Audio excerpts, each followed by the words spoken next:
Can the Jazz make a free throw? My goodness. Let's talk about this game. It's the Hoopsner post game show.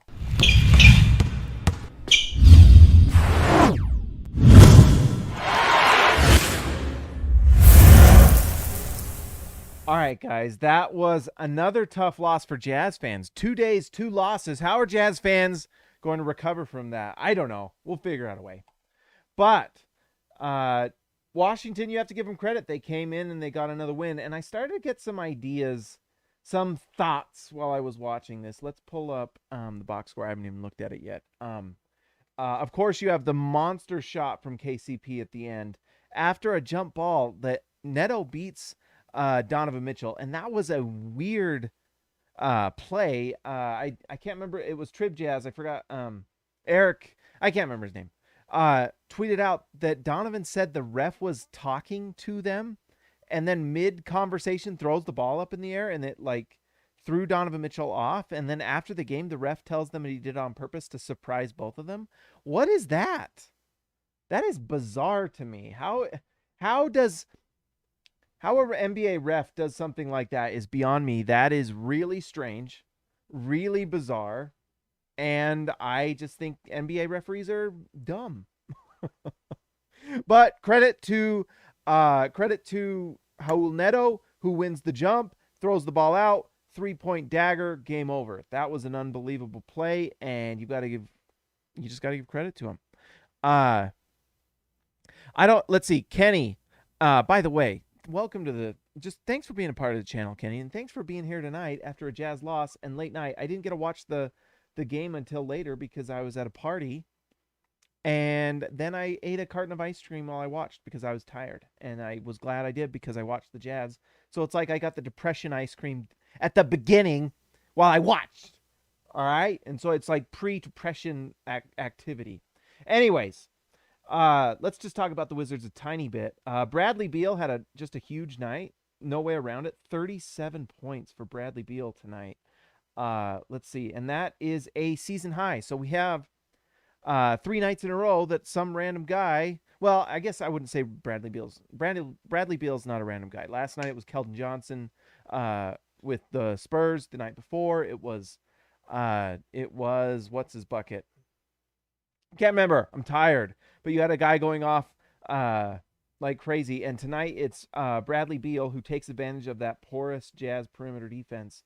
He goes 13 for 24, 54% from the field, 40% from 3, 2 for 5. He had 7 assists, and just 2 turnovers. So that's a 7-2 assist to turnover ratio. That's just monster stuff. By the way, what am I doing? I am supposed to be. Let's see. I meant to do this. We liked it. So there we go. So you can just see what I'm seeing here. So Bradley Beal has a monster night, 90% from the free throw line. He took 10 free throws. That's just a huge night from Beal. And he's absolutely a big reason why they won this game, if not the major reason, because of just that production. The other guy, let's see, Daniel Gafford went for it on Rudy Gobert. Let's see. He was 5 for 10 from the field. Rudy Gobert blocked him 5 times. So every shot that Rudy Gobert didn't block, he made. That's kind of wild. Rudy Gobert just having a pretty huge night on the defensive end, at least, in what he could do. Daniel Gafford, 5 for 10. 5 of those misses were the Rudy Gobert blocks. 9 rebounds, 12 points. He was a +8. He's one of those guys that they kind of found out of nowhere, and you've got to give credit to the Wizards for finding Gafford. He's fantastic, and his ability to just kind of develop into I don't know if he's a starting level center, although he's starting right now. And the Washington Wizards, let's see, it doesn't say on here. I believe this puts them above 500, so that's a nice win for the Wizards. Honestly, really nice win to come into Utah and get this win on Utah's floor. And I know Mike Conley's not playing, but that's just a nice win for them. We talked about it last time they played. Spencer did when he was a nice pickup, but these late games. Sorry, guys. Giannis Antetokounmpo tonight. Spencer Dinwiddie was 0 for 7 from the field, 0 for 3 from the field. He had 7 rebounds and 4 assists, though. 2 turnovers. That's kind of interesting. You know who had like a really nice night was this guy right here, Raul Neto. Raul Neto was 50% from the field. He was just 1 for 3 from three with that one that just bounced in. 7 rebounds, 4 assists, and 15 points. Look at this, plus 14. And look at Denny Avdia, plus 23. He is the top plus minus of the night. And that's got to be some of his defense. The Jazz second unit just didn't really get it done tonight. They just didn't. And the Jazz needed that because with Mike Conley not playing, that's rough. But anyways, just you got to give credit to the Wizards. They played hard. They played a good game. Here's my little theory, and it's kind of going off of what Kenny's saying in the chat. The way teams kind of react to Utah's scoring this year is different to me now than it seemed last year. Because it felt like, sorry guys, sometimes I flip over just out of curiosity how many we're streaming. It feels different now than it did last year. And what I'm talking about is that it feels like last year the Jazz would just shell shock people. They would just absolutely blitz people like they do this year. And it feels like teams last year would just be kind of shell shocked and kind of shut down. And the Jazz got a few wins that way, where it was like shock and awe with like a 6-point run where like, Donovan does one of his long threes and then they get a stop and they go back and Boyan hits a three and all of a sudden it's a 6. Sorry guys. All of a sudden it's a 6-0 run for the Jazz. It feels like tonight the Jazz had that awesome kind of first half, the first quarter where they just blitzed them and come out to like a 12, 14-point lead or whatever it is. And the Wizards didn't seem fazed by it. It's like the word is out that if you can just kind of weather these scoring surges that the Jazz have, other teams kind of know that they can score on the Jazz. Kind of like Kenny mentioned, our current defense, let's see, I don't mean to bring pessimism into the stream, but our current defense can't win a championship. And I tend to agree, Kenny. It's really hard to think that, man, this Jazz team can win a championship with this defense because, the San Antonio Spurs are a below 500 team. I think the Wizards came into this game 500, around there. The Wizards came into this game, they had lost like 7 of their last 8. Let's just check that out, just to be sure. Let's see, the Wizards, where are they? Yep, they were 15-15 coming into tonight. And if you look at the schedule here, lost. They had lost 4 in a row, 1, lost. So they had lost 7 of their last 8.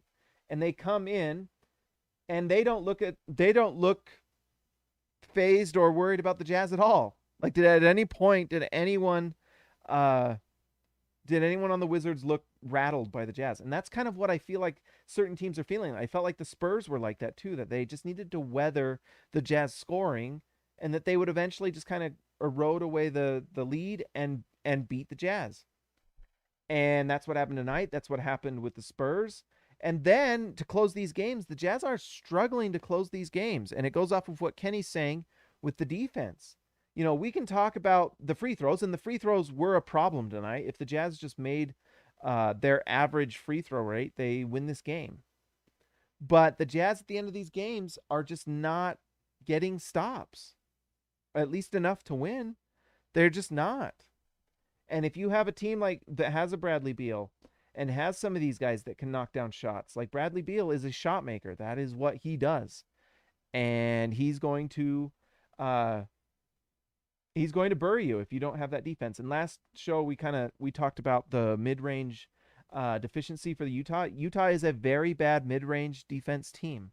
I know that the Jazz kind of lead guys there to take that shot, but when they're taking that shot, they're taking it and they're making it more against the Jazz than they are against most other teams in the NBA. It's a problem. It's like you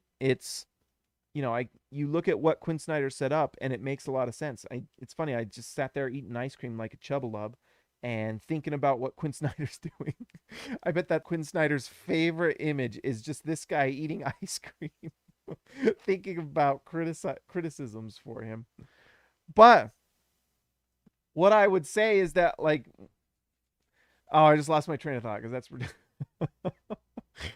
What I was going to say is that, the Jazz know that they have certain advantages. And I was actually talking to Andy Thorson. Shout out to Andrew Thorson today, my man. We were just kind of talking about the Jazz. That's what people tend to talk about when they talk to me. But we and I love to, and I love talking about Andy about the Jazz.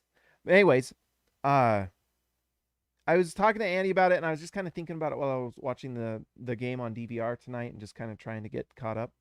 Is that the Jazz have certain advantages and disadvantages. They have certain things that they do well, and certain things they don't. And every team does. Every team has advantages, disadvantages. Some teams have not many. You're the Kings or something like that.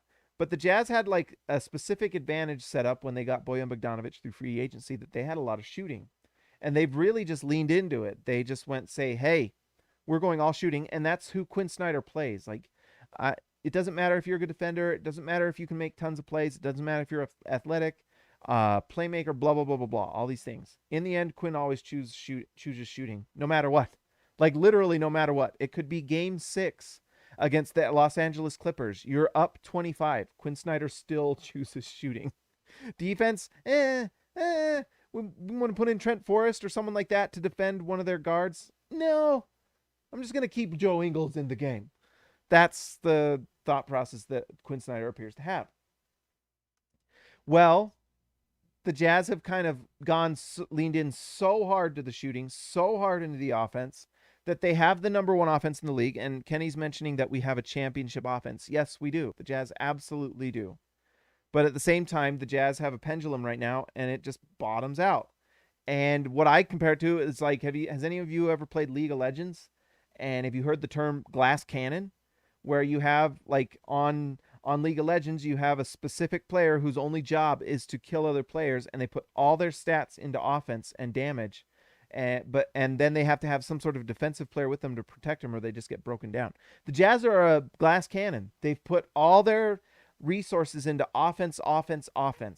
And then on defense, they know that they have Rudy Gobert, and so they have this best rim protection type advantage, and they have like leaned into that. That's why Dennis Lindsey drafted Udoka, because he's trying to enhance that. It's why he spent way too much on Derek Favors to bring him over. It's that center position that they worry about for defense, and everything else is just offense. So it's like this pendulum on both sides of the court. And teams just kind of know that. They know that if I go at Rudy Gobert and I'm Daniel Gafford, for whatever reason, he tried it like 5 times, and every single time he got smoked.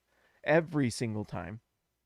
But if you're Bradley Beal, you're like, you know what? The Jazz are going to score on us. That's going to happen. They're going to go on runs. But guess what? No one can guard me. And Royce O'Neal, to me, is a good defender. I actually look at Royce as a really high-level team defender.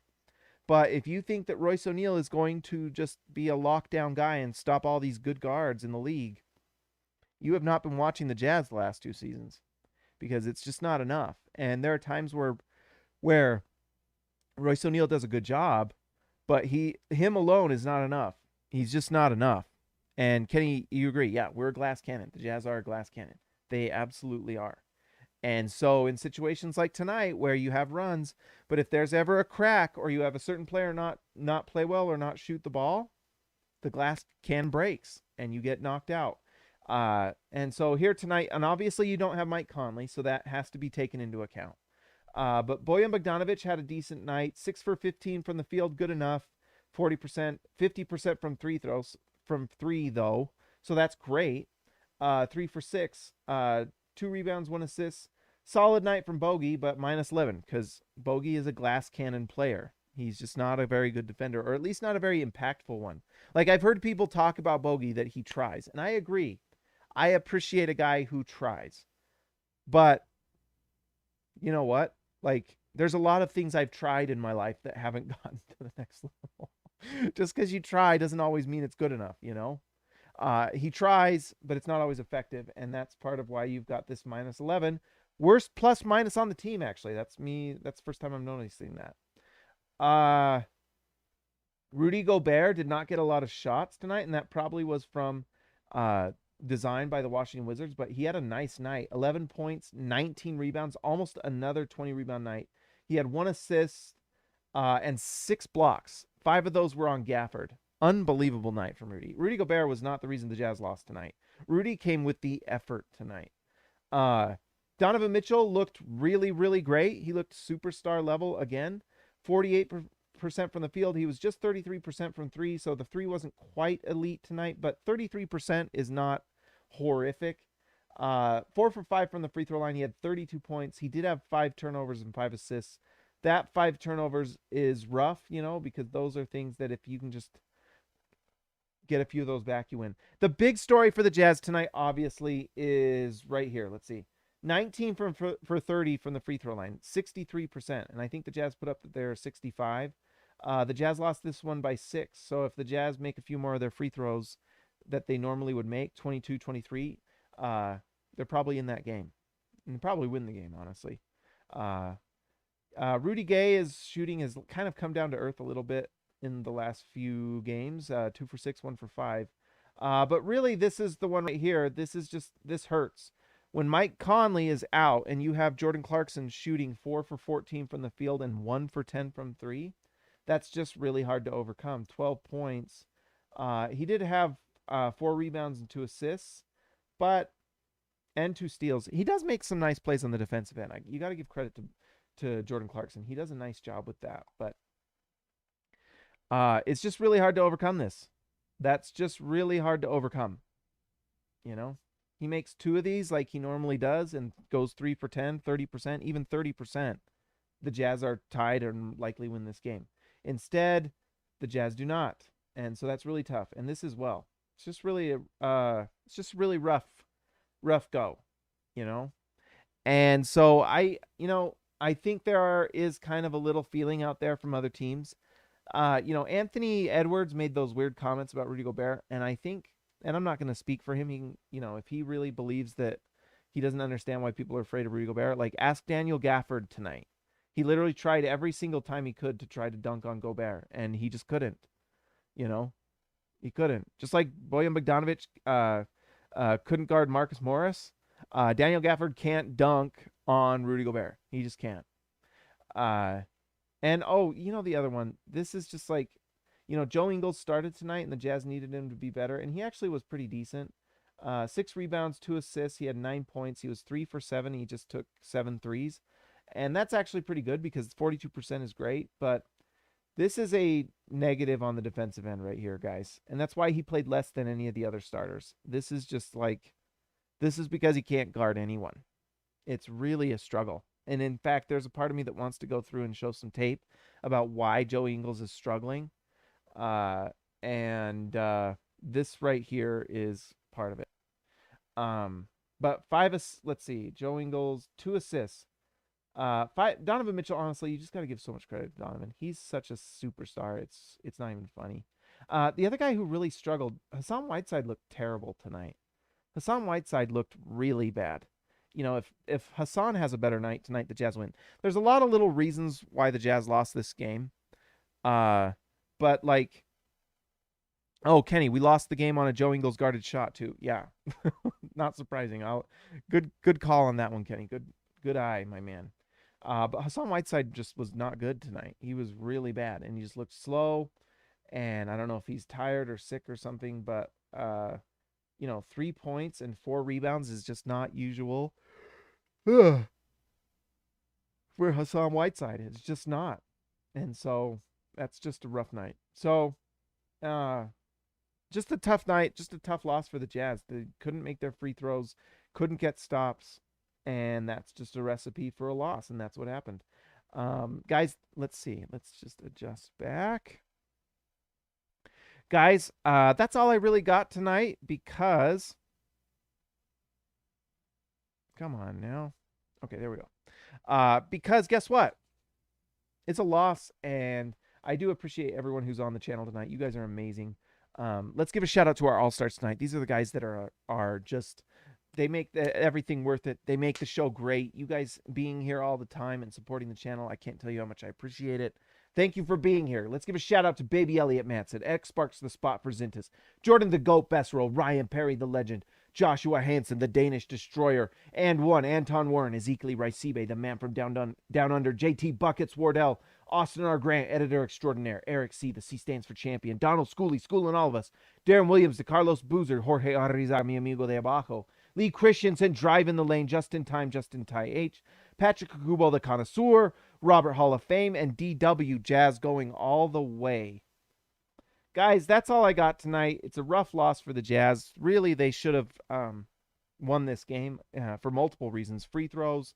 Jordan Clarkson had a rough shooting night. Defense, although the defense needs to get fixed. And at some point, the Jazz have to face that reality that you just can't win if you don't have a legitimate perimeter defense. You just can't. And in such a guard-driven and wing-driven league, I know Rudy Gobert, how important he is for the Jazz, but it's a wing-driven and guard-driven league. It's the Steph Currys and the Drew Holidays and the guys out there that make just massive differences, and those are the guys you need. I mean, there's a reason why Milwaukee gave everything they did and everything they could to get Drew Holiday, because they needed that guy that can guard the other guy. And Drew Holiday was worth every dollar, because what happened last year, we saw with the Bucks what happened. And it changed, it was just fantastic for the Bucks to win a title. The Jazz, I don't know if there's anyone out there like that the Jazz could even come close to getting. They just don't have a lot of assets to make it happen. But maybe there's someone. Maybe. They got Mike Conley, Donovan Mitchell, and Rudy Gobert. That right there is a trio that can, if you have the right pieces around them, could win a title. But I think they need another piece. And eventually, we're going to find out. And if anyone is going to be willing to make a trade, it's Danny Ainge. Oh, and by the way, one last thing. Lou Dort, Kenny, that would be dream come true. If they could make that happen, absolutely. I was talking about Andrew Thorson, and one reason why I'm happy that Danny Ainge, and he said it, and I agree 1,000,000%, and I've thought about it as well. Let's do a trade live stream. I like that idea, Kenny. In fact, guys, I kind of want to start doing just live streams where we just deep dive on players and teams and just do what I've been doing now, where I just show you my screen and look what I'm looking at and we talk about it, because that sounds kind of fun. And I think, honestly, some of the interaction is one of my favorite things about this. But anyways, one thing that's kind of nice about having Danny Ainge is that that he's going to, if there's no trade that happens at trade deadline, you will at least know that it wasn't because he wasn't wanting to or wasn't willing to, Kenny, you know what I think I'm going to do? I'm going to do them on Jazz off days. Like on off Jazz game days, I think we can do something like that. And I want to keep doing like the breakdown videos because I think those are fun and they have potential to be great. But also I just want to do breakdowns, and maybe we'll do Jazz players and maybe we'll do other players and just take a look at like specific guys and what makes them so good and just take a screen snapshot of a player. But anyways, I just think that it's nice to know that the Jazz will do everything they can at trade deadline. And if they don't make a trade, it's because it wasn't there. It wasn't possible. With the last Jazz leadership, especially under Dennis Lindsey, was it clear whether they were going to do something or not? I don't know.